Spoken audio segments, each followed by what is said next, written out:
Dear students, as you know that I have already delivered one lecture on Victorian era where I discussed chief features of the Victorian age as well as some of the important characteristics of Victorian poetry. Today I am going to deal with the poem Lotus Eaters by Alfred Lord Tennyson. But before I move to the poem, I would like to discuss something about Alfred Lord Tennyson. As you know that Tennyson was a poet laureate and he was during the reign of the Queen Victoria, and that was the time period 1837 to 1901. When we discuss about Tennyson as a poet, many features or many such facts are there, but I would like to mention here just 2 to 3 important perspectives.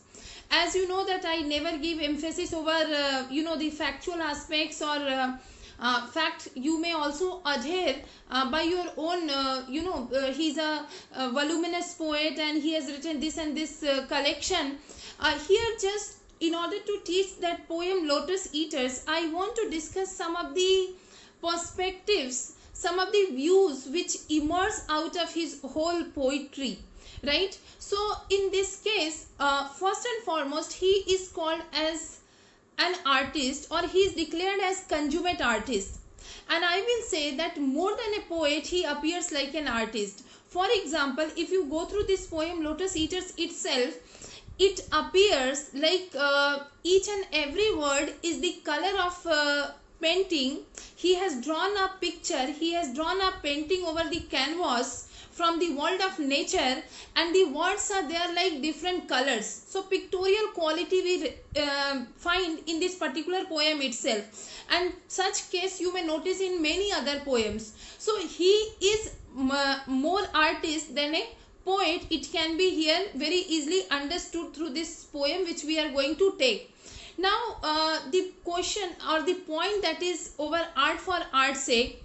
So there was a kind of in-betweenness in his mind in terms of art for art's sake, because you know that he belongs to that period when this theory of evolution came into existence by Darwin, and we already discussed this that how Victorian compromise, that means the state of in-betweenness was persisting, and we may say that this man Alfred Lord Tennyson is the leading exponent of this Victorian compromise. That means aristocracy and democracy, a kind of in-betweenness, neither complete aristocracy nor complete democracy, reason and faith. It was in oscillating state because the theory of evolution has already challenged the idea that we are not sons and daughters originally of God, rather we are result of the gradual evolution. So in this way somewhere faith came in crisis, so people they started developing scientific temperament. So that very consciousness, that very in-betweenness we may notice very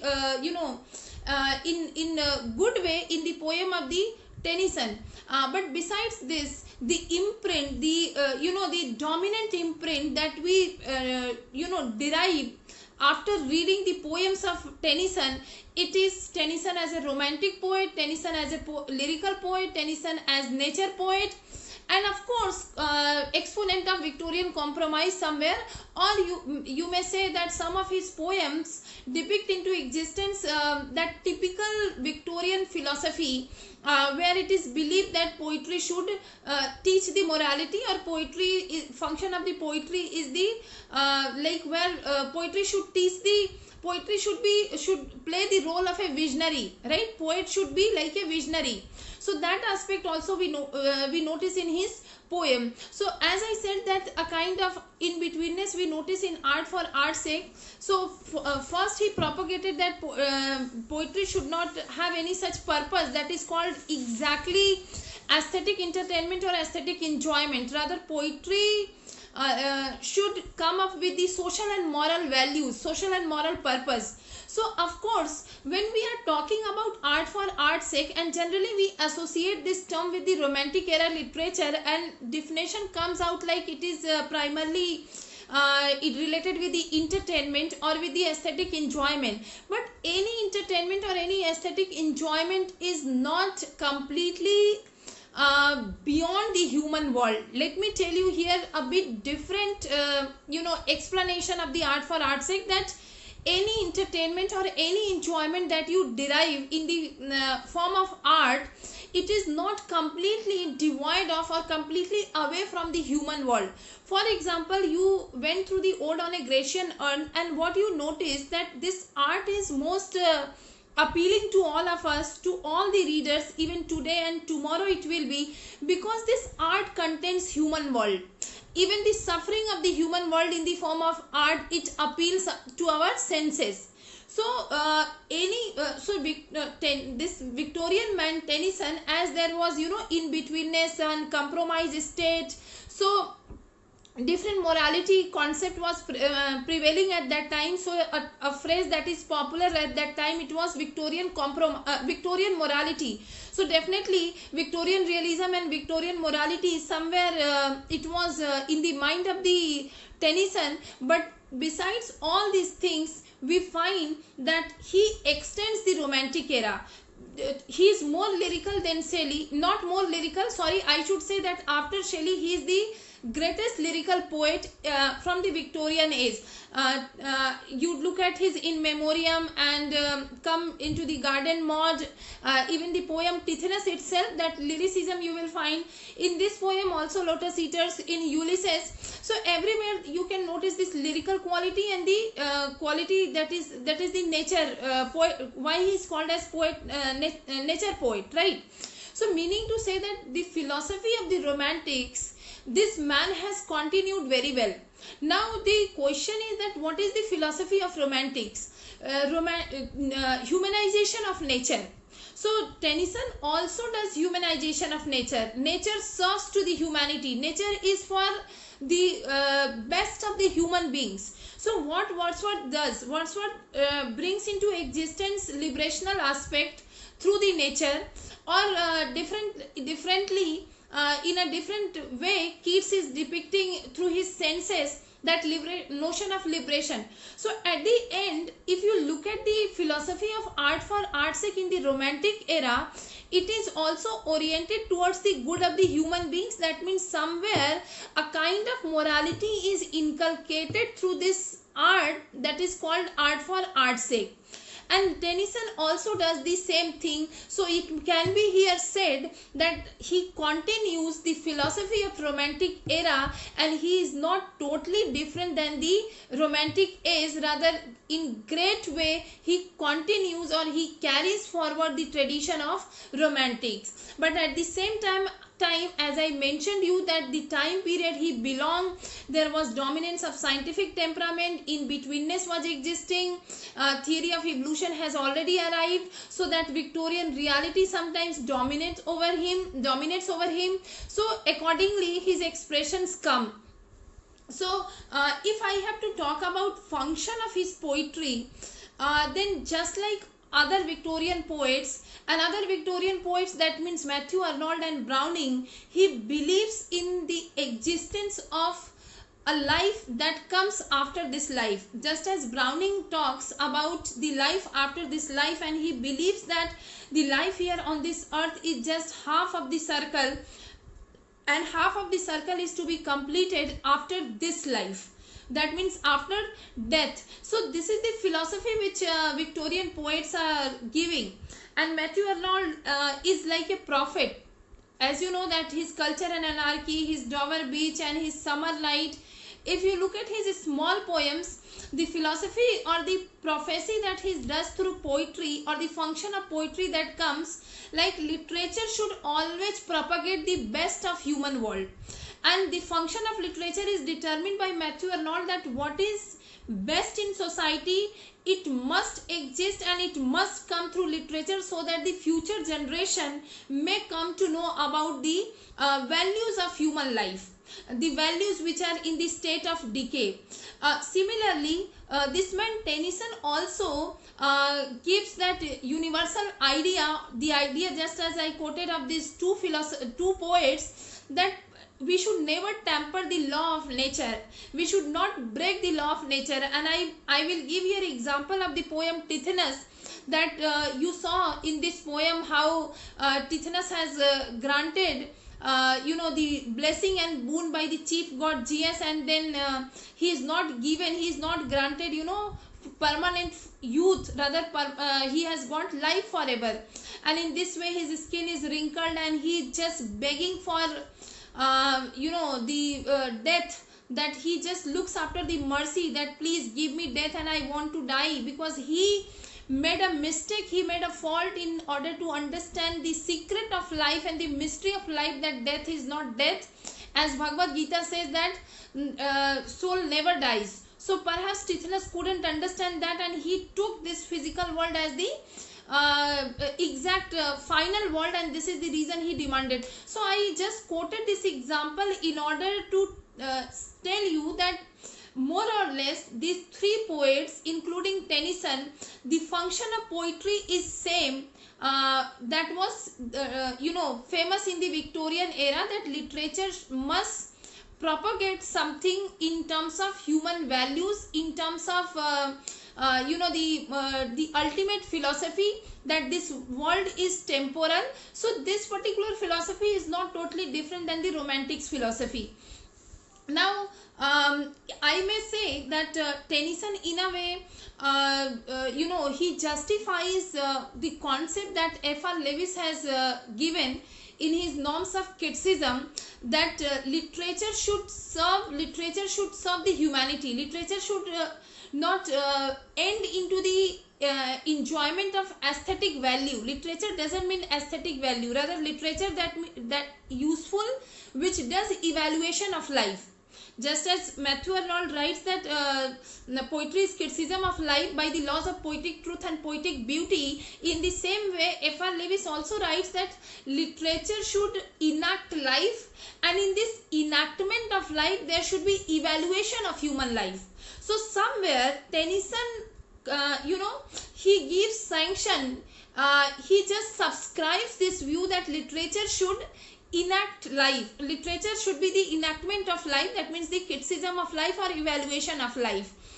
And I think some of the features I discussed here in order to create a mood, in order to give a picture of the Tennyson. But before reading this poem Lotus Eaters, you make your mind that just like in Ode to Nightingale of the Keats, so many times in this poem you will find that Keats echoes his sensuousness, his beauty, his pictorial quality, lyricism, description of the nature. So all these things you are going to notice here in this poem Lotus Eaters. And now I am going to take this poem, and before taking the poetic lines, let me tell you that how this it begins, as Tennyson was a lover of great tradition. So as you have one another poem named Ulysses. Ulysses is also from the Homer Odyssey, and this poem Lotus Eaters, it has also in the background story, and it is of Homer's Odyssey, ninth chapter of the Odyssey, where this man Ulysses, he is returning from his adventurous journey, and he has reached to the land that is perhaps apparently called as African coast, and there he finds totally different environment. So this poem Lotus Eaters got published in the volume of the poem in the year 1832, and it deals with the reference that is from the Homer's Odyssey, ninth book, and how along with his mariners he has reached to a land, and where totally different environment he finds. Complete romantic ideal world is created, where there is a kind of the lethargic environment, a kind of idealism, a kind of dreamy state of mind is created, from which it is difficult to come out for these mariners. So what happens, that lotus is the name of a fruit, and the inhabitants of that place, they have given this fruit to these people who that means to the soldiers of the Ulysses, that means the mariners and Ulysses, they are offered by inhabitants that fruit lotus, and they have eaten. The moment they have eaten, they have turned into the forgetfulness, they have forgotten their names, their homes, and totally. So you will notice that romanticism here, where time is not going to come, where that worry of life, they are going to be away from there, that tension, that care. So whenever you talk about life's another name is misery, complexity, perplexity, confusion, disorder, struggle to survive, struggle for food, struggle for money, struggle for, we are all survival of fittest in a way, right? So there is a scope through this fruit lotus. The ideal world is created where these people, these mariners, by eating this fruit, they have almost forgotten. And very beautiful picture of a landscape takes place here.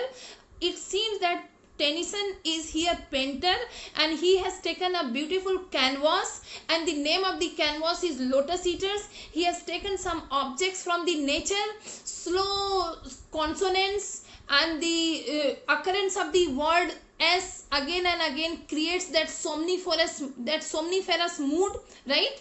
So I'm going to take poem, then you will understand it properly. So Lotus Eaters, of course, it is a creation by Tennyson, and it is ideal world. In this ideal world, that dreamy state is going to take place. But see how it begins. Courage, he said, and pointed toward the land. This mounting wave will roll us shoreward soon. So what happens? The moment he has reached to that land that is called as African coast, perhaps, Ulysses, he encourages to his soldiers that keep courage, heroic in nature, very bold, heroic beginning of this poem. Just like the old poems, as I said, that he was a lover of tradition. Tennyson was a lover of tradition. So he just gives a kind of courage to his mariners that you keep patience, you are not going to forget your path, we will be safely reaching home. But after 2 lines, when they have taken, this fruit lotus, the whole description changes, and how it happens. In the afternoon they came unto a land in which it seemed always afternoon. Look at the time. Afternoon is denoting time. So there is no morning, no evening. There is only one time described, and that time is the time of afternoon, and this afternoon is not going to change. So there is, static. There is no motion. There is no dynamism. But this dynamism and motionless environment is not negatively interpreted. Rather, what happens that the time is stagnant. It seems that every time here afternoon, and do you know that the afternoon of the summer, what happens? We usually sleep during the noon time, right? So a kind of lethargic laziness, a kind of, lingering of the task. Okay, just keep aside. Okay, I will do later on. I'm just feeling asleep. I want to sleep. So that afternoon is here indicating that environment of the noon time, when most of us feel that I should get retired and I should have some sort of rest. So these people, after taking the fruit of lotus, they are feeling the environment. It is like afternoon, and this time is never changing. Romantic element. What I told you, that he sounds like Ode to Nightingale. That in romantic poetry, time never comes. So here time is stagnant. It is not going to change. So it seems to these people that, oh my God, there is always afternoon. So always that somniferous mood. Always that, slumber, that sleepy environment is there. All round the coast, the languid air did soon, breathing like one that hath a weary dream. So the place is so relaxed that even breezes, the place is so relaxed that even breeze is falling asleep. So now look at the humanization of nature. How nature is presented. That means, of course, simile and personification, figuratively, language, in terms of language, figures of speech can be described. But he describes each and every object of nature as if they are the human beings, and he says that breezes blowing in this environment of the noon, it seems that they are itself falling asleep. They are reflecting the human emotion. The objects of nature in this whole poem, they are reflecting what? Human nature. So breathing like one that hath a weary dream. It seems like a person is having the tiring dream. In the same way, the breezes are blowing and people are sleeping, and it seems that breezes are itself having a kind of dream, and that dream is so tiresome that everybody is in mood to retire to sleep. Everybody wants to take rest. Rest from what? Rest from commercialization, rest from that materialism which took place in Victorian era, that development, that industrialization about which I talked in my first lecture. So all these things have taken place. The hustle and bustle of life, always, the utilitarian attitude of people, individualism, all these things are so disturbing to people that after eating this fruit of lotus, they feel that, oh, when all these natures are singing, all the natures are dancing in this noon time, and they have lost their consciousness, then why not we should also. So in fact, they have lost their consciousness. They are not having that conscience that who am I. And the problem takes place when you have this conscience that who am I. So one by one he gives the description of the nature. Full face above the valley stood the moon. So from a valley, the picture of the valley is described, and the this moon is described with the full face as if moon is a person. So scenic beauty is described, right? And like a downward smoke, the slender steam along the cliff to fall and pause and fall did seem. And the another picture that he describes, that slender stream, that means the small rivers, they are blowing, the water of the small rivers are blowing, but the mountains are there, cliffs are there. So what happens that the way they are falling down, the way small rivers are falling down, it is compared, look at the pictorial quality, it is compared with the downward smoke. Generally when you smoke, you take cigarette and you smoke, you are having upward movement, right? But the way river water is falling down, it is described just as you look at the picture of the smoke, and in place of upward there is downward movement. So that this is called, pictorial quality. This is called aestheticism or joy of nature. But at the same time there is humanization, human emotion is added to nature. So the cylinder stream, downward smoke along the cliff to fall. So the streams that is blowing, it is not without deterrent, it is not without any kind of pause, rather there is a kind of pause. They are taking, due to cliffs. So the cliff to fall and pause and fall did seem. So they are blowing, they are paused, and then again they are blowing. So very beautiful picture of a land is created here, and the land is having only one time, that is the afternoon, and it gives the ideal state, the dreamy picture of the place. And those who have eaten this lotus eaters, they are feeling lethargic, they are in a state of forgetting each and everything which was in their mind. So in a very romantic description, just like you are listening the song of Nightingale and you are forgetting, your senses are getting faint. In the same way, a land of streams, some like a downward smoke, slow dropping veils of thinnest lawn did go. So same continues here, that this particular place, it appears like a land of stream. That means the scenic beauty or the natural beauty, it is in abundance, and there is a perhaps magical piece of land where people are sitting, and from there they are having visibility of the cliff, the moon. They may see the palm tree, they may see the palm tree, they may see snow. In abundance, the scenic beauty is described here. So he said that a land of streams, some like a downward smoke, that same picture is continued. Slow dropping veils of thinnest lawn did go. So it seems that this land of stream is as thin, it is as thin as if the well, VEIL, जिसको हम लोग घूंघट बोलते हैं. So look at the description and lyrical quality and the pictorial image, pictorial quality of this line.